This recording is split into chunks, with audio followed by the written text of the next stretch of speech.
तो दोस्तों, आज तक आपने जब भी गाड़ी खरीदने के बारे में सोचा होगा तो ये हमेशा सोचा होगा कि आज मैंने गाड़ी खरीदी और 10 साल के बाद में गाड़ी भी खत्म हो जाएगी और सारा पैसा भी मेरा चला जाएगा। कभी आपने ये नहीं सोचा होगा कि गाड़ी से भी आप पैसे कमा सकते हो। और आज की वीडियो में आपको यही बताने वाला हूँ। पैसे कमाने और खर्च करने के दो तरीके होते हैं। या तो एक कॉमन मैन की तरह पैसे कमाते रहो, उसको खर्चा करो और खत्म कर दो, अगले दिन फिर से काम पे चले जाओ, फिर पैसे कमाओ और फिर खर्चा कर दो। या अगर आपके पास रिच माइंड सेट है, आप उस पैसे को इतनी स्मार्टली इन्वेस्ट कर सकते हो जिससे आपसे पैसे से पैसा बना सकते हो और कुछ साल के बाद में आपको काम पे ना जाना पड़े। तो मेरे दोस्त, आज के वीडियो में आपको ये बताने वाला हूं, अगर आज आप गाड़ी खरीदते हो तो आप गाड़ी से प्रॉफिट कैसे कमा सकते हो, जो शायद आज तक आपको किसी ने नहीं बताया होगा। क्योंकि दुनिया में दो तरीके के माइंड सेट होते हैं। एक मिडिल मैन का माइंड सेट होता है, एक रिच माइंड सेट होता है। और जो रिच माइंड सेट होता है उसको पता होता है कि अपने पैसे को घुमाना कैसे है और उससे पैसे से पैसा कैसे बनाना है। और एक मिडिल क्लास का माइंड सेट हमेशा होता है कि कमाओ और खर्चा कर दो, उससे पैसे कैसे बनते हैं वो उसको नहीं पता होता है। लेकिन आज के वीडियो में आपको ये बताऊंगा, अगर आज आप एक गाड़ी खरीदते हो तब भी आप पैसे कैसे बना सकते हो। दोस्तों, मेरा नाम है गुरजीत सिंह। चलिए शुरू करते हैं वीडियो।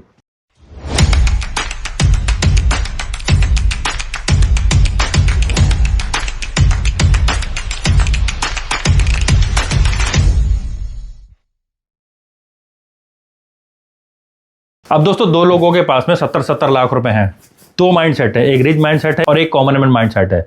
अब दोनों लोग गाड़ी खरीदेंगे। अब आप ये देखना, एक कॉमन मैन माइंड सेट गाड़ी किस तरीके खरीदता है, एक रिच माइंड सेट गाड़ी कैसे खरीदता है और उससे पैसे कमाता है। इसके लिए हमें बोर्ड पे जाना पड़ेगा, कैलकुलेशन को समझनी पड़ेगी। चलिए चलते हैं बोर्ड पे। ठीक है, सबसे पहले मिडिल क्लास बायर वो क्या करेगा, 70 लाख रुपए पास हैं तो 70 लाख रुपए की वो गाड़ी खरीद लेगा। ठीक है, 70 लाख रुपए गाड़ी खरीदने के बाद गाड़ी को 5 साल तक चलाएगा तो जो उसकी 70 लाख की वैल्यू थी वो कम होके 35 लाख रुपए रह जाएगी। मतलब उसे 35 लाख रुपए का घाटा होगा अगर वो 5 साल गाड़ी चलाता है। तो फाइनेंशियली अगर लॉस देखते हैं तो उसका 35 लाख रुपए का फाइनेंशियली लॉस होता है।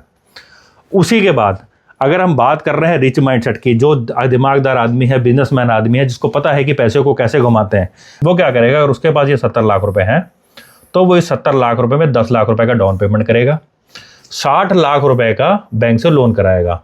वो करवाएगा 9% के इंटरेस्ट के ऊपर। उसके बाद जो उसके पास बचे 60 लाख रुपए, उसको ऐसी जगह इन्वेस्ट करेगा जहां से उसको 12% के ऊपर कंपाउंडिंग रिटर्न मिलना शुरू हो जाए। और 5 साल के बाद में ये कैलकुलेशन कहाँ पहुंचती है आगे देखते हैं। अब जो उसने इन्वेस्टमेंट यहाँ पर करी हुई थी 60 लाख रुपए की, ये 60 लाख रुपए इन्वेस्टमेंट कंपाउंडिंग के हिसाब से अगर वो 5 साल अपना इन्वेस्टमेंट करता है तो उसकी कॉस्ट बनती है 1,05,88,032 रुपए। इतना अमाउंट उसका बन जाता है। तो मतलब उसने जो 60 लाख रुपए लगाए थे, अप्रॉक्स उसका पैसा डबल हो गया। उसके बाद आते हैं हम इंटरेस्ट की बात पे। अब जो 60 लाख रुपए का उसने लोन लिया था 9% के ऊपर, उसका इंटरेस्ट बैठता है 30 लाख रुपए। अब वो 30 लाख रुपए के इंटरेस्ट तक पहुंच गया है। अब जो उसको 60 लाख रुपए का रिटर्न मिला था वो था 1,05,88,032 रुपए। उसमें से जब वो 30 लाख रुपए माइनस करता है, जो उसने बैंक को इंटरेस्ट देना था, देने के बाद उसका बचता है 75,88,000। अब ये है लास्ट कैलकुलेशन। सबसे बड़ा प्रॉफिट कितना हुआ, 75 लाख रुपीज़। उसने बैंक का रिटर्न दिया 60 लाख रुपए, उसको पैसा बचा 15,88,000 रुपए। यहाँ पर मिडिल क्लास माइंडसेट जो था, यहाँ पर रिच क्लास माइंडसेट था। मिडिल क्लास माइंडसेट ने 35 लाख रुपए का घाटा खाया 5 साल के बाद में अपना पैसा इन्वेस्ट करके। और वहीं पर जो रिच माइंडसेट का आदमी था उसने 15,88,000 रुपए बता लिए, गाड़ी भी खरीदी, 5 साल चलाई भी और उसके बाद भी उसने 15 लाख से ऊपर कमा लिया। तो मेरे दोस्त, ये तरीका है। अगर आपको कोई भी चीज़ को खरीदना है उसकी आपको सबसे पहले कैलकुलेशन देखनी पड़ेगी, आपको इंटरेस्ट वैल्यू देखनी पड़ेगी। यहाँ पे आपका सिंपल इंटरेस्ट लग रहा है।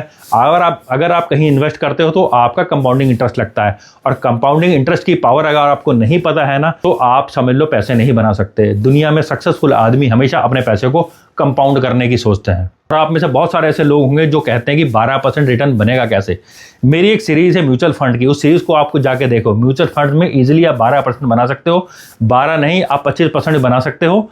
लेकिन आपको पता होना चाहिए कि सही म्यूचुअल फंड कौन सा है और कौन से म्यूचुअल फंड में आप पैसे डालोगे। तो मेरे दोस्त, अगर जिंदगी में अर्न करना है ना, तो आपको लर्न करना पड़ेगा। आपको ये समझना पड़ेगा कि राइट कैलकुलेशन कौन सी है, राइट इन्वेस्टमेंट कौन सा है। वरना जिंदगी भर आप पैसे कमाते रहोगे और खर्चा करते रहोगे और घूम फिर के जहां से शुरू हो गए वहीं पर आ जाओगे और आप कभी एक अमीर आदमी नहीं बन सकते, एक कॉमन आदमी बन के रह जाओगे। तो ठीक है दोस्तों, आई होप मेरे इस वीडियो से आपको बहुत कुछ लर्निंग सीखने को मिली होगी। अगर आपको पसंद आया, लाइक शेयर सब्सक्राइब कर लीजिए, क्योंकि आने वाले इस तरीके की वीडियो आपको देखने को मिल जाए और नई नई फाइनेंशियल एजुकेशन आपको मिलती रहे। ठीक है दोस्तों, मिलते हैं। Thank you.